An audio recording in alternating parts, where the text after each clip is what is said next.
नमस्कार दोस्तों, मैं अंकुर उपाध्याय स्वागत करता हूं आप सभी का एक बार फिर से अपनी नई वीडियो में। दोस्तों, भारतीय बाजार में आपको आज मॉर्निंग में एक तेजी आते हुए दिखी।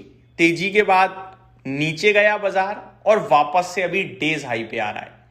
एक चीज तो क्लियर है कि कहीं ना कहीं संकेत आ रहे हैं, जो लो हम लोगों ने देख लिए हैं वो लो अब ना टूटें। बट इतनी जल्दी भरोसा करना ठीक नहीं होगा दोस्तों। मैं ऐसा इसलिए कह रहा हूं क्योंकि ये केवल मार्केट में मूवमेंट है। जो हमारे लिए सबसे बड़ा अलर्ट साइन था कच्चा तेल, वो स्टिल $84 प्रति बैरल पे ही है। वही एक ऐसी चीज है जो हमें फाइनेंशियली इंपैक्ट कर रही है। वॉर में हम कोई डायरेक्टली शामिल नहीं है। उस वॉर की वजह से कच्चा तेल ऊपर है और उस कच्चे तेल ऊपर होने की वजह से हमें दिक्कत है। हालांकि ये दिक्कत हमें नहीं, पूरे एशियन मार्केट्स को है, पूरे एशियन कंट्रीज को है। इसीलिए अगर आप नोटिस करें तो यूरोप और यूएस नहीं गिरा बीते 2 दिनों में कोई खास। यूएस तो इवन गिरा ही नहीं, एक दिन गिरा था, कल वापस रिबाउंड कर गया। पहले दिन तो बिल्कुल भी नहीं गिरा, पूरा रिकवर हो गया था। लेकिन एशियन मार्केट्स की बैंड बज गई थी। कल साउथ कोरिया का मार्केट 12% इंट्राडे में टूटा था, कॉस्पी आज उतना ही भागा है। तो कहने वाली बात यह है कि जहां गिरावट थी आज रिबाउंड है। अगर आप नोटिस करें जापान के बाजार को, निकाई को, तो 3.25% ऊपर है। हैंगसेंग की बात करूं अगर मैं, तो 1% से ज्यादा तेजी में है। शंघाई 0.86% ऊपर है। कॉस्पी 10.5% ऊपर है आज के सेशन में। अपना भारतीय बाजार भी 0.6% अप है। मलेशिया 0.66% अप है। ताइवान 0.3% अप है। तो एशियन मार्केट्स में आज रिबाउंड चल रहा है। लेकिन इस रिबाउंड में ऐसा नहीं कह सकते कि चीजें सारी सही हो गई हैं। चीजें कुछ भी सही नहीं हुई हैं। फॉर एग्जाम्पल, मैं आपके साथ सबसे पहले कच्चे तेल के भाव डिस्कस करना चाहूंगा। कच्चा तेल तो 3.5% ऊपर खड़ा है, $84.23 प्रति बैरल। ब्रेंट क्रूड खड़ा है, ये तो गिरा ही नहीं। जब तक ब्रेंट क्रूड नहीं गिर जाता हमारे लिए चिंता है। इस भाव पे गवर्नमेंट ऑफ इंडिया को ऑलमोस्ट सिमिलर क्रूड इंपोर्ट करने के लिए 800 करोड़ प्रतिदिन ज्यादा देने पड़ रहे हैं। ये डेटा मैंने आपके साथ शेयर किया हुआ है डिटेल में, पूरी कैलकुलेशन के माध्यम से। आज अच्छी चीज अगर कुछ हुई है तो वो रुपया मजबूत हुआ है। जैसे कि कल हमने 92 का लेवल भी ब्रेक कर दिया था, आज थोड़ा सा रिबाउंड आया है, ये एक अच्छी बात है।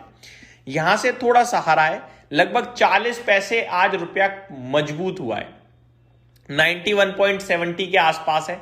ये अच्छे संकेत है। बाकी तो कुछ भी संकेत अच्छा है नहीं आज भी, बस बाजार रिबाउंड मार रहा है। ये कुछ इस प्रकार भी है कि ऊपर से बॉल फेंकी थी तो अभी जमीन पे लग के टप्पा खा के जो उछली है वो उछाल भी हो सकता है, वापस गिर भी सकता है। तो अभी हमें क्या करना है, हमें खुश होना है, लेकिन हमें एक्सेसिव ओवर बुलिश नहीं होना है। कल मैंने अपने दूसरे चैनल पे दोस्तों रात में 10:30 बजे 9:30 बजे 2 वीडियोस बनाई थी, जिसमें मैंने आपसे कहा था कि शायद बॉटम बनने के संकेत आ रहे हैं। मैं यहां भी आपसे कहूंगा कि बॉटम बनने के संकेत आ रहे हैं। लेकिन अगर यही संकेत, ये तेजी, कच्चा तेल $80 होता और यही तेजी होती तो कॉन्फिडेंस 3 गुना हो जाता। बट क्योंकि मेरे लिए जो नेगेटिव था वो एज इट इज है और मेरा बाजार ऊपर जा रहा है, तो मेरा कॉन्फिडेंस थोड़ा सा डगमगा रहा है। तो मैं कच्चे तेल को और मार्केट को एक ही स्क्रीन पे रखा हूं। कच्चा तेल मेरा नीचे जाना चाहिए और मेरा बाजार तभी ऊपर जाएगा। कच्चा तेल मेरा ऊपर है, बाजार ऊपर जा रहा है, तो मैं यहां पे शक करूंगा, समझ रहे हो। और कच्चा तेल थोड़ा और ऊपर आ गया और ये फिर भी ऊपर है, तो मैं तो कहूंगा ये तो भैया डरा रहा है, तो बिकेगा दोबारा। तो अभी हम वेट करेंगे, हम खुश नहीं होंगे लेकिन अच्छा फील करेंगे। खुश कब होना है, जब कच्चा तेल नीचे आ जाए। कच्चा तेल नीचे आए, बेशक बाजार गिरे तो भी आप खरीदोगे, सिंपल लॉजिक है।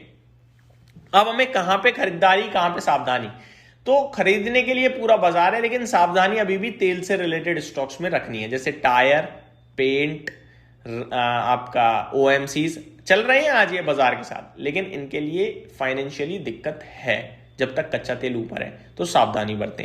अब थोड़ा मार्केट का हाल बताना चाहूंगा। निफ्टी डेज हाई पे ट्रेड कर रहा है 24,650 पे, 170 पॉइंट्स की तेजी है। सेंसेक्स में 500 पॉइंट्स की तेजी है, दोनों 0.65 और 0.7% ऊपर है। मिड कैप में 0.7% की तेजी है, स्मॉल कैप 0.6% ऊपर है। बैंक निफ्टी में 1/3% की तेजी है, तो तेजी चौतरफा है, आप ये कह सकते हैं। मेटल इंडेक्स लीड कर रहा है, तेजी को 3.25% ऊपर देखने को मिल रहा है। हालांकि कमोडिटीज में कुछ भी नहीं हुआ है। हिंडाल को आज 6.5% ऊपर कूद गया है, जिसमें आप एल्यूमिनियम के प्राइसेस देखेंगे बिल्कुल फ्लैट दिखेंगे आपको, कोई खास मूव नहीं है। एनर्जी, फार्मा, रियल एस्टेट चौतरफा तेजी है, एक्सेप्ट आईटी। आईटी आज नीचे है 1.25%, वो भी टॉप गेनर में LT food, national aluminium, Hindalco, data patterns, Natco pharma दिख रहे हैं। टॉप लूजर्स में Aegis Vopak, Gujarat gas, SCI, Latent View Analytics, Coromandel international दिख रहे हैं। टॉप टर्नओवर देखा जाए तो 2 घंटे होने वाले हैं, अभी तक किसी स्टॉक में बड़ा सौदा हुआ ही नहीं है। तेजस नेटवर्क सबसे बड़ा सौदा 1500 करोड़ का, Reliance 1080 crore, BSc 1009 crore, national aluminium 900 crore का सौदा आपको होता हुआ दिख रहा है आज के सेशन में। बात करें दोस्तों, एक आईपीओ भी आज आई थिंक लिस्ट हुआ है मार्केट्स में, बट कुछ खास नहीं है। निफ्टी की बात करी जाए आप सभी के साथ, तो निफ्टी में 21 स्टॉक्स नेगेटिव है, 20 नेगेटिव है। आईसीआईसीआई बैंक हरे में आ गया है। एचसीएल टेक टॉप लूजर है, इटर्नल, टेक महिंद्रा, टीसीएस, ये कुछ स्टॉक्स हैं जो आपके लिए नीचे हैं। हिंडाल्को आपके लिए 6.5% ऊपर, कोल इंडिया, ओएनजीसी, टाटा स्टील और रिलायंस में आपको तेजी देखने को मिल रही है। ये पूरा बाजार का हाल है अभी का। उम्मीद करता हूँ डिटेल्स आपको पसंद आई होंगी। कम्युनिटीज का और अपडेट देना चाहूंगा दोस्तों। गोल्ड सिल्वर में आपको हल्की हल्की तेजी दिख रही है। ब्रेंट क्रूड तो आपका ऊपर खड़ा है, मैंने अभी भी डिस्कस किया, 3.5% की तेजी है ब्रेंट क्रूड में, और जब तक ये ऊपर है तब तक हम उतना खुश नहीं होंगे। अगर गोल्ड और सिल्वर की बात करी जाए तो गोल्ड में आपको 500 रुपए की तेजी 1,62,000 पे दिख रहा है, और चांदी में आपको 4,200 रुपए की तेजी 2,69,700 पे दिख रहा है। तो ये अपडेट मेरी तरफ से, उम्मीद करता हूँ डिटेल्स पसंद आई होगी। Thank you so much for watching this video. Have a great day guys.